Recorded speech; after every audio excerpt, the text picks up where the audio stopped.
There are moments in life when technology captures what our minds refuse to accept. When the lens sees what our eyes cannot. This is the story of Marcus Chen, a 42-year-old Uber driver from Portland, who on October 17th experienced something that would shatter his understanding of reality. That night, the sky hung low and grey, pressing down on the city like a heavy blanket soaked in cold rain. The streets glistened black under flickering streetlights, and the air carried that particular stillness that makes every sound feel amplified, every shadow deeper. Marcus had been driving for 6 years, over 15,000 trips, and he prided himself on being rational, grounded, skeptical of anything that couldn't be explained. But what his dashcam recorded that night would challenge everything he believed about the world we think we know. The notification came at 2:47 in the morning. A simple ping on his phone, a pickup request like thousands before. But something felt different immediately. The passenger name appeared as a string of random characters, no profile picture, no rating history. The pickup location was an address on Riverside Drive, near the industrial district, where old warehouses lean against each other like tired giants. Marcus almost declined, but the fare was decent, and he needed just one more ride to hit his nightly goal. He accepted. As he drove through the empty streets, his headlights cutting through the mist that crawled up from the Willamette River, he noticed how absolutely silent everything had become. No cars, no pedestrians, just him and the hum of his engine and that growing weight in his chest that felt like a warning he couldn't quite translate into words. He arrived at the address. An empty street corner beside a chain-link fence. Behind it, an abandoned textile factory that had been closed since the 80s. No one was there. Marcus waited, engine idling, watching the rain trace patterns down his windshield. Then it happened. The rear passenger door opened, not slowly, not hesitantly, but with purpose, as if someone had grabbed the handle and pulled. Marcus's heart slammed against his ribs. He spun around in his seat, eyes scanning the back. Nothing. No one. The door stood open, rain beginning to spot the leather seat. The interior light illuminated empty space. He exhaled, convinced it was the wind, some mechanical failure, and reached back to close it. But as his hand touched the door, he felt it. Resistance, as if someone was holding it from the other side. He pulled anyway, and the door slammed shut with a force that made the entire car shudder. Marcus sat frozen, hands gripping the steering wheel, knuckles white. His rational mind scrambled for explanations. A gust of wind, faulty latch, hydraulic pressure. But then the weight shifted. He felt it clearly, unmistakably. The rear suspension compressed slightly, the way it does when someone sits down. The sensation traveled through the frame of the vehicle, into his spine. His eyes shot to the rearview mirror. Empty, back seat, rain-spotted window. Nothing. But the weight was there. He could feel it. The temperature inside the car dropped suddenly, his breath forming small clouds in air that had been warm just seconds before. Marcus's hand trembled as he reached for his phone to cancel the trip, but before he could, the app changed. The destination appeared. Hawthorne Bridge, East End. The route highlighted itself on his screen as if confirming an agreement he never made. Every instinct screamed at him to get out, to leave the car running and walk away into the rain and never look back. But something else held him there. Curiosity, maybe. Or something deeper. Something that felt almost like an obligation he couldn't name. Marcus put the car in drive. As he pulled away from the curb, he heard it. A sound so faint, he almost convinced himself it was the rain or the tires on wet pavement. But it wasn't. It was breathing. Slow, measured, coming from directly behind him. His eyes locked on the rearview mirror, refusing to blink, watching the empty space where the sound originated. The breathing continued, steady and deliberate, as he navigated the deserted streets toward the bridge. Then came the whisper, Not words exactly, but the shape of them, syllables that dissolved before they could form meaning, carried on breath that shouldn't exist. The dashcam recorded everything. Later, when Marcus finally forced himself to watch the footage, he would see what his terrified mind had been too overwhelmed to register in real time. At timestamp 2:53, as he turned onto Madison Street, the camera captured a distortion on the rear passenger side. Not a shadow exactly, more like a fold in reality, where light bent around something that occupied space without being visible. At 2:55, as he stopped at a red light completely alone on the intersection, the camera's audio picked up that breathing, clear and undeniable, and beneath it, something else. A voice, female, young, speaking words that analysis would later reveal as, "I never made it home." The camera showed condensation forming on the rear window in a pattern that resembled a handprint, fingers spread wide, palm pressed against the glass from the inside. Marcus drove in a trance, following the illuminated route on his phone screen, his mind struggling to process the impossible reality unfolding around him.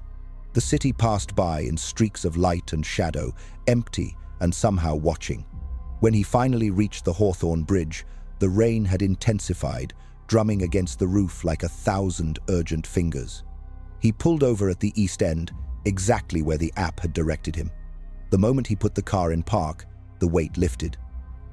The temperature rose. The breathing stopped. The rear door opened again, and this time he heard footsteps, the distinct sound of shoes on pavement moving away from the car, fading into the rain.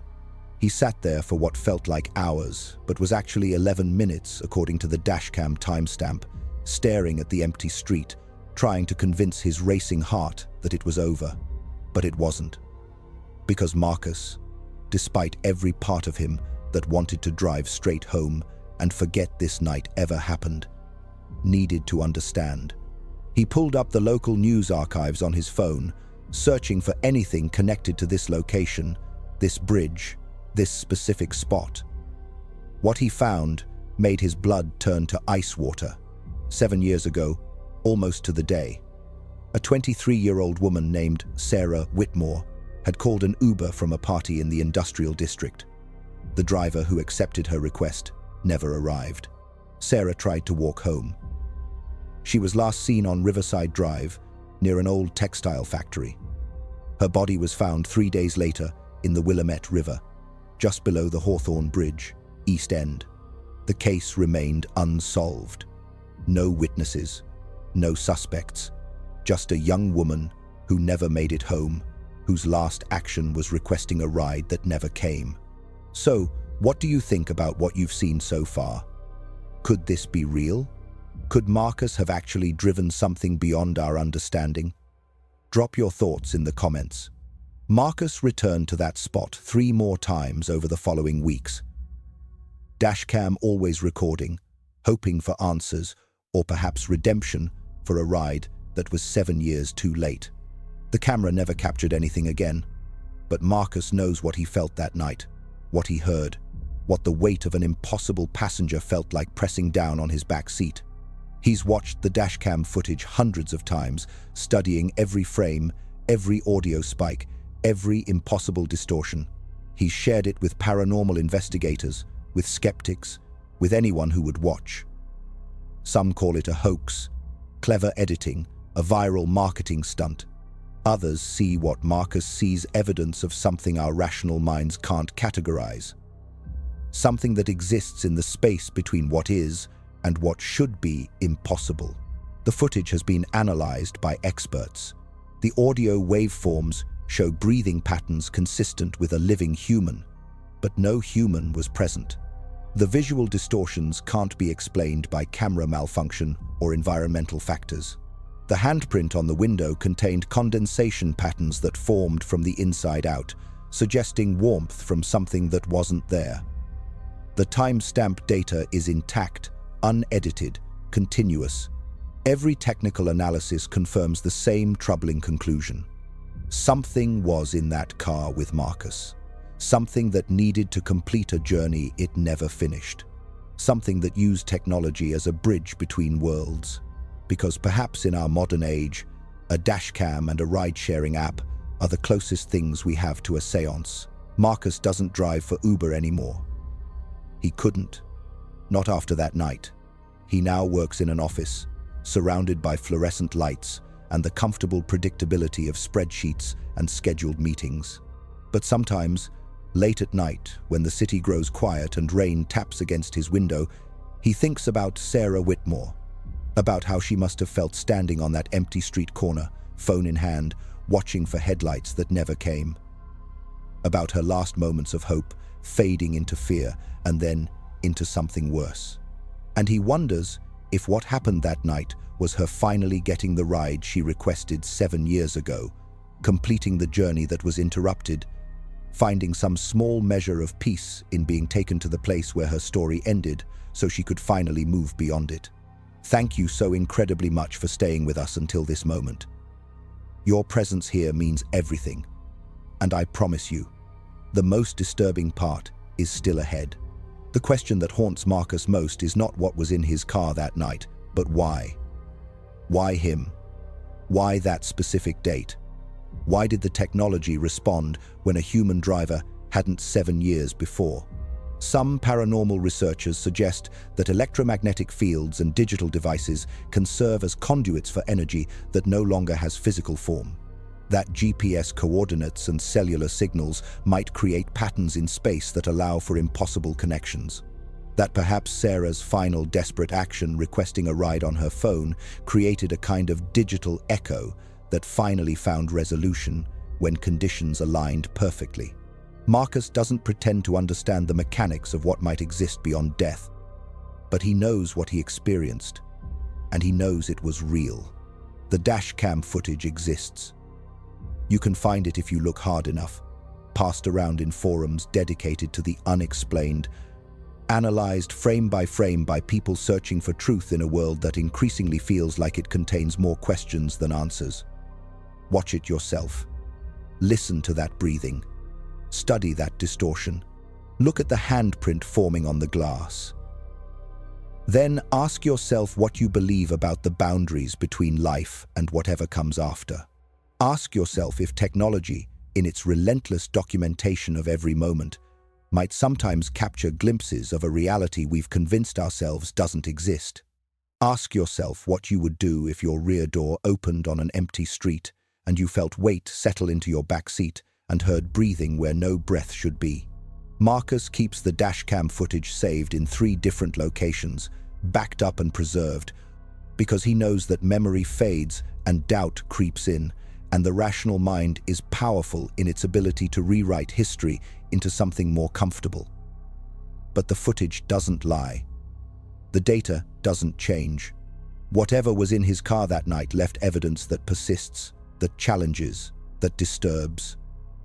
And maybe that's the point. Maybe some stories need to be documented, preserved, shared, not to frighten us, but to remind us that the universe is vastly stranger and more mysterious than our daily lives allow us to remember. That every technology we create might open doors we didn't know existed. That sometimes a ride request is more than just a transaction. Sometimes it's a plea from beyond the boundaries we think separate the possible from the impossible. Do you believe that cameras can capture what our eyes refuse to see? That some passengers are riding in our cars, on our trains, walking our streets, existing just beyond the threshold of normal perception? Share your honest thoughts in the comments below. Have you ever experienced something that defied explanation? Tell us your story.